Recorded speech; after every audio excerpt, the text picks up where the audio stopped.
The reason I put Chiro Freedom Producers together was I grew up in chiropractic. So my dad's a chiropractor, my little brother's a chiropractor, so I'm second generation.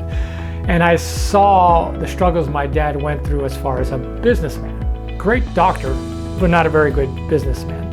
And then getting out of school, I always wanted to have this big, huge practice in business, and I excelled and I started right away, but I felt like I was a slave to my practice. Everything I did was successful because of who I was, but I ruled with the iron fist. I was terrible with staff. I remember one time I showed up at work and it was a Monday morning. I had my 5-week-old daughter and I'm a single dad at the time. And I come to the door and door's locked. I'm like, it's about time to see patients and all the lights are off, the door is locked. I'm like, what the heck's going on? So I had those glass doors, you know how they have that keyhole, that's the glass, not the keyhole, but the mail slot.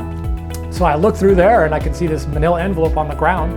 And I'm like, what the hell? Okay, so I unlock the door, bring my daughter in, I pick up the envelope. It shakes. I'm like, interesting. So I open it up, it's all the office keys, right? And all 3 of my staff quit on me. So I realized early on in practice, I was not good at managing people.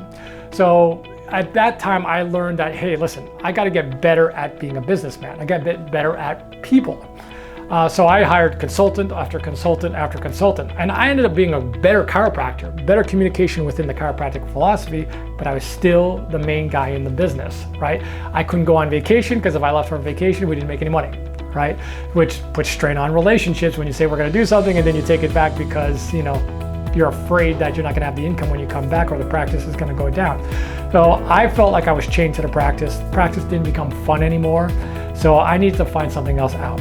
So I really ventured outside of chiropractic to learn the processes and the business structure that I'm teaching now, because I believe that we all deserve to love what we do, but my number one core value is freedom. And if you don't have freedom, you don't have balance in your life, and then you're a slave. And I don't think people should be a slave to their practices. So my purpose is to help chiropractors get the freedom they deserve, so they practice because they want to, not because they have to.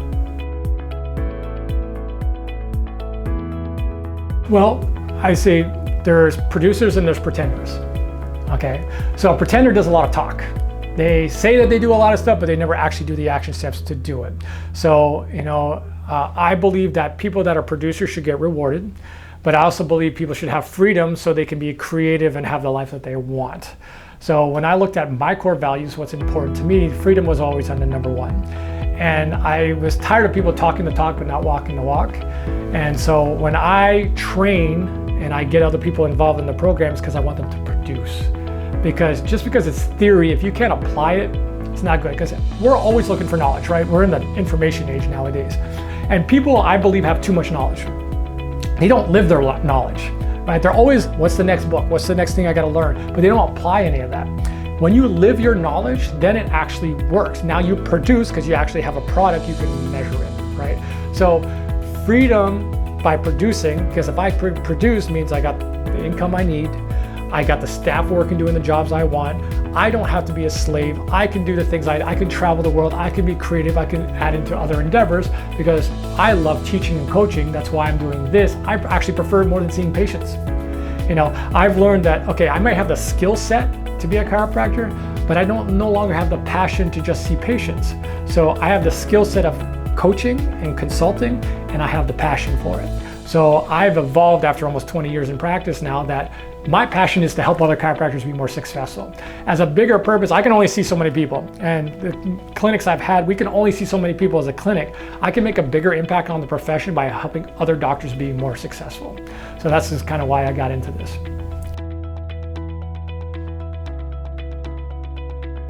It all depends. Okay, I think it works for both. We just have to do a different gradient. Some people want acceleration. They know what to do, but they want to accelerate as fast. So we have that ability to help you get there faster. Some people just don't know that they don't know. So now we need fundamentals, right? So we're going to teach them the fundamentals. So I've taken offices that see $1 million, almost $2 million a year, and taken them above and beyond faster because we just cleaned up, we just tightened the screws with them. Now we got the brand new offices that don't really have any structure, then we got to put the structure in it, right? So it all depends on what their needs and wants are. It's not one program exactly for everyone, but they're all fundamental tools that people have to have in order to allow this to succeed. So, you know, it all depends on the needs and wants of what and the problem they're trying to solve. We make the program set on what problem you need to solve.